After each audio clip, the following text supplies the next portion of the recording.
Как се подстригва къдрава коса? Гледайте видеото до край, за да разберете. Това е Ники или псевдонима в социалните мрежи, доктор Кърлс. И днес ще я бъда нейния личен фризьор. Ники, как искаш да те пострижа? Имаш ли някакви изисквания към мен? Ами не, оставам се изцяло на твоите грижи. Ти си специалиста, така че както прецениш, че ще е най-добре за косата ми. Чудесно, благодаря ти. Ти представяш ли с цяла година да не се постригваш? Правила съм го и аз. Само че от липса на време. Поли, ти колко пъти измиваш косата и колко пъти препоръчваш да се прави? Моята препоръка е поне 2 пъти до 3 пъти, спрямо това колко е замърсена косата. В твоя случай може да се измиеш 2 пъти, тъй като ти слагаш и стилизиращи продукти. Затова втория път ти е задължителен. Какви терапии би препоръчала за къдрави коси или нещо, което правиш ти в салона? Препоръчвам за къдравите коси най-вече хидратация, но ако косата е бодисана, може и за възстановяване да се сложи терапия.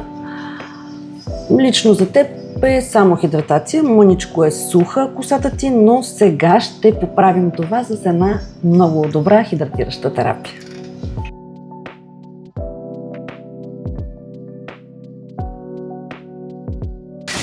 Виж, Ники, с терапията как хубаво ти се стресва. Да, много лесно. Да.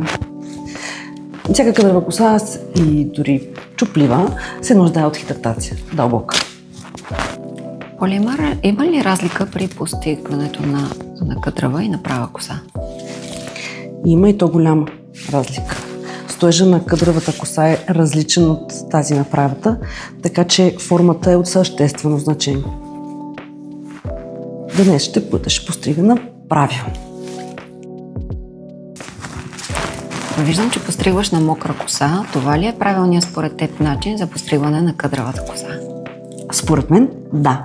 Защото първо, че не те скубя, второ, мога да видя много добре формата и да премеря дължините, да направя добра проверка и да няма излишни по-дълги и по-къси косъмчета, тъй като е мокра и мога хубаво да я опъна. Но тук е важно да се каже, че когато косата е мокра, лъже за дължината. Това трябва да се вземе в предвид, когато се постригва къдрава коса. Дължината лъже колко е. Да. Добре, Поли, аз имам едно питане относно кератиновите терапии. Ако можеш да разбулиш тази мистерия, какво всъщност представлява кератиновата терапия и дали е подходяща за всеки тип коса? Коя кератинова терапия? Защото има 2 вида. Объркват хората и казват кератинова терапия дори на изправящата терапия, която всъщност има добавка кератин. Кератинът какво е като същество, като същина? Протеин. Тоест всяка терапия или всеки продукт, който съдържа някакъв вид протеин, животински или растителен, може да наречем кератин.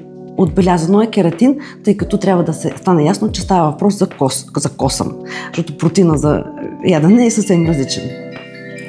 Добре, а кератиновите терапии, които са протеинови всъщност, при какви коси се използват? Всички протеинови и кератинови продукти ги препоръчвам само за по-фините коси. Може да са изтощени, но трябва да са по-фини. От нормална към тънка. Не препоръчвам от нормална към дебела, тъй като това ще направи косата още по-дебела и твърда. Колко често препоръчваш да се постригва къдравата коса? За мен най-добрата честота е на 3 месеца е оптимално. 2 са ми малко, 4 са ми много. Но ако, примерно, искаш да си пуснеш косата по-дълга, може да постригваш на 4. Но ако поддържаш дължината си, може и на 2. Някои хора смятат, че при къдравата коса няма значение как е постригана, на нея няма да я личи. Ти какво смяташ? Тоест, както и да е, се зелкаше. Абсолютно. Те и за правата така смятат. Но това са двете форми на косата, които най-много им личи. И на къдравата, и на много правата коса. Така че има значение как е постригана косата. И хората, които смятат, че тя къдрава няма да им личи, се зеле, не е вярно. Според тебе къдравата коса трябва ли да се филира? Категорично не. Въпреки, че може на места да се отнеме от плътността, то е вече зависимост от самата коса и дали клиентката от време на време не си изправя плътно косата. А на какви продукти залагаш, когато трябва да стилизираш къдрава коса?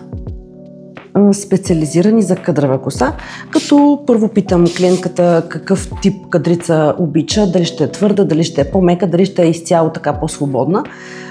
Според това всъщност избирам продукта. Не каквото аз харесвам, а каквото клиента възприема за неговата коса. Прея на мен, какво ще ми сложиш днес? За много свободни кадрици, тъй като виждам, че ти това харесваш, а твоите са много подвижни и в същото време са стилизирани. Мус, всъщност мус. Ники, как се чувстваш сега с новата ти форма? Как я виждаш? Ами аз съм много доволна, много добре усещам косата си, много лека, ефирна. Стилизиращите продукти също са ми много добре. Още мисля, че се справи чудесно днес. Аз съм много доволна. Благодаря ти. И следващото ти идване трябва да е след 4 месеца, тъй като съм ти спестила малко от дължината. Ти се постригвала преди цяла година. Разбира се, ако трябва да взема всичко, ще скъся прекалено много, но поетапно мисля, че няма да имаме проблем. Така че след 4 месеца трябва да се видим отново. Добре, с удоволствие. И за мен ще е чест. Като си я пипнеш вкъщи, съм сигурна, че ще стане коренно различно. Но да, ти виждаш... На следващото измиване ще ти покажа, като си измия вкъщи, как седи. Тук ще по друг начин я сушиш. То може да напред и тя тук ти се двига. Да.